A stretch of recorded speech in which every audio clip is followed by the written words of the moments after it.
Thiruvananthapuram കുളത്തൂരിൽ bike അപകടത്തിൽ 2 പേർ മരിച്ചു. ബൈക്ക് ഓടിച്ചിരുന്ന മണക്കാട് സ്വദേശി അൽ താഹിർ, റോഡ് മുറിച്ചു കടക്കുകയായിരുന്ന സുനീഷ് എന്നിവരാണ് മരിച്ചത്. അമിത വേഗതയിലെത്തിയ ബൈക്ക് സുനീഷിനെ ഇടിച്ചു തെറിപ്പിക്കുകയായിരുന്നു. ബൈക്കിലൊപ്പമുണ്ടായിരുന്ന മണക്കാട് സ്വദേശി അൽ അമാൻ മെഡിക്കൽ കോളേജിൽ ചികിത്സയിലാണ്. അപകട സ്ഥലത്തു നിന്ന് ഷിജോ കുര്യൻ തയ്യാറാക്കിയ റിപ്പോർട്ട് കാണാം.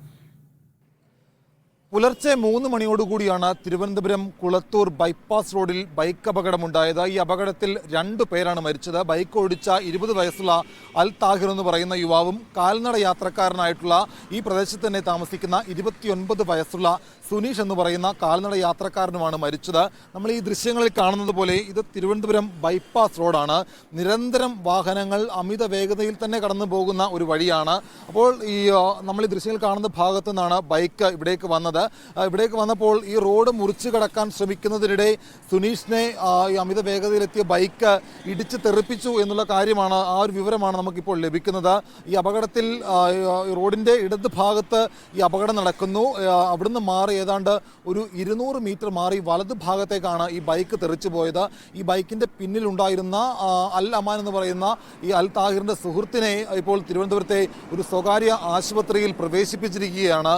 അല്പസമയം മുമ്പ് ഈ അപകടത്തിൽ മരിച്ച അൽ താഹിറിൻ്റെ ബന്ധുക്കൾ ഈ സ്ഥലത്തെത്തി ഇവിടുന്ന് മറ്റ് അപകടത്തെക്കുറിച്ച് ചോദിച്ചതിന് ശേഷം ഇവിടുന്ന് പോലീസ് സ്റ്റേഷനിലേക്ക് മടങ്ങിയിരുന്നു.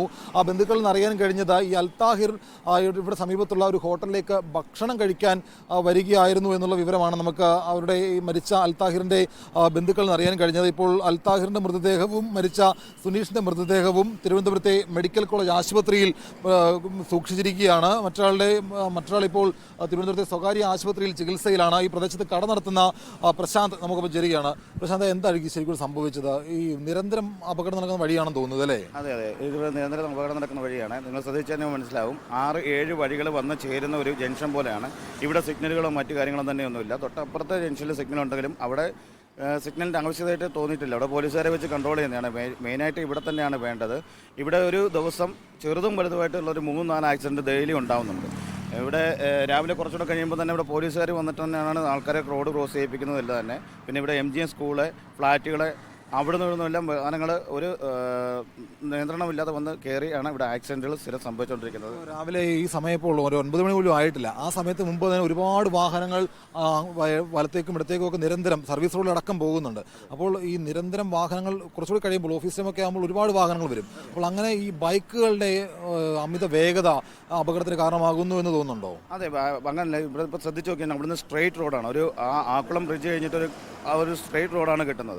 അപ്പം മാക്സിമം സ്പീഡ് വരും. കാരണം ടെക്കുകളായാലും അവർ കറക്റ്റ് അവർ പഞ്ചിങ് ആയതുകൊണ്ട് രാവിലെ വരാനുള്ള ധൃതിയിൽ അവർ വരികയും ഇവിടുന്ന് ആൾക്കാർ അലക്ഷ്യമില്ലാതെ ഒരു നോട്ടമൊന്നുമില്ലാതെ ഒരു പെട്ടെന്ന് ക്രോസ് ചെയ്യുന്നതിൻ്റെ ഭാഗമായിട്ട് സ്ഥിരം ആക്സിഡൻറ്റ് ഉണ്ടാവുകയും ചെയ്യുന്ന ഒരു ഏരിയ കൂടിയാണിത്. മെയിനായിട്ട് ഇവിടെ രാത്രികാലങ്ങളിൽ ഇവിടെ മത്സരയോട്ടം സ്ഥിരമാണ്. ഒരു 10-11 മണി കഴിയുമ്പോൾ തന്നെ ഭയങ്കര കാതടപ്പിക്കുന്ന ശബ്ദത്തോടു കൂടി വാഹനങ്ങൾ, ബൈക്കുകൾ, മോഡിഫൈ ചെയ്ത ബൈക്കുകൾ, അവരുടെ എല്ലാം മത്സരയോട്ടങ്ങളും സ്ഥിരം നടക്കുന്നുണ്ട്.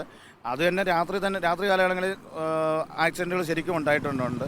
അവർ ആക്സിഡൻറ്റ് ഉണ്ടായി കഴിഞ്ഞ് കഴിഞ്ഞാൽ അവർ ടീമായിട്ട് വന്നിട്ട് പെട്ടെന്ന് ഇവിടെ ഒന്നും സംഭവിക്കാത്ത രീതിയിൽ അവർ തന്നെ മറിഞ്ഞ് വീഴുവാണെങ്കിൽ തന്നെ അവർ തന്നെ പെട്ടെന്ന് തന്നെ വണ്ടി എടുത്ത് മാറ്റിയും പോലീസുകാർ അറിയുന്നതിന് മുമ്പ് അവർ എടുത്തുകൊണ്ട് പോയി അങ്ങനെയുള്ള കാര്യങ്ങളൊക്കെ തന്നെയാണ് ചെയ്യുന്നത്. ഈ ഇടയ്ക്ക് തന്നെയാണ് ഒരു ഓടിപ്പോയി കഴിഞ്ഞ് കഴിഞ്ഞാൽ ഒരു 10-15 ദിവസം മുമ്പാണ് ഇവിടെ ഉള്ള ഒരു ആൾ തന്നെ മത്സരയോട്ടത്തിൽ ആക്സിഡൻറ്റ് മരണപ്പെടുകയും ചെയ്തു. പോസ്റ്റിലിരിച്ച് മരണപ്പെടുകയും ചെയ്തു. അപ്പോൾ ഇതൊരു സ്ഥിരം ഒരു ആക്സിഡൻറ്റ് ഏരിയയാണ്. ഇവിടെ ഒരു സിഗ്നൽ ലൈറ്റിൻ്റെ ആവശ്യകത വളരെ കൂടുതലാണ്. 6-7 ലൈനുകൾ, അതായത് പോക്കറ്റ് റോഡ്, സർവീസ് റോഡിൽ നിന്നാലും മെയിൻ റോഡിൽ നിന്നാലും അവിടെ നിന്നെല്ലാം 6-7 റോഡുകൾ വന്ന് ഒരു മുട്ടുന്ന ജംഗ്ഷനാണ്. ഇവിടെ ഒരു സിഗ്നലിൻ്റെ ആവശ്യകത വളരെ കൂടുതലാണ്. അങ്ങനെ നിരന്തരം വാഹനങ്ങൾ കടന്നു പോകുന്ന ഒരു വഴിയാണ്. 2 സർവീസ് റോഡുകളുണ്ട്.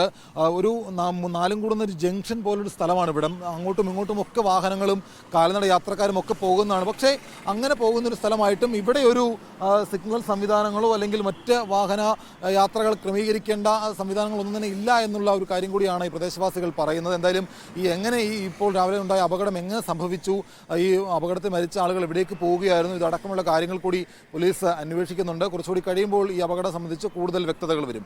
തിരുവനന്തപുരം കുളത്തൂരിൽ നിന്ന് എസ് അനോഷിനൊപ്പം ഷിജോ കുര്യൻ, മീഡിയ 1.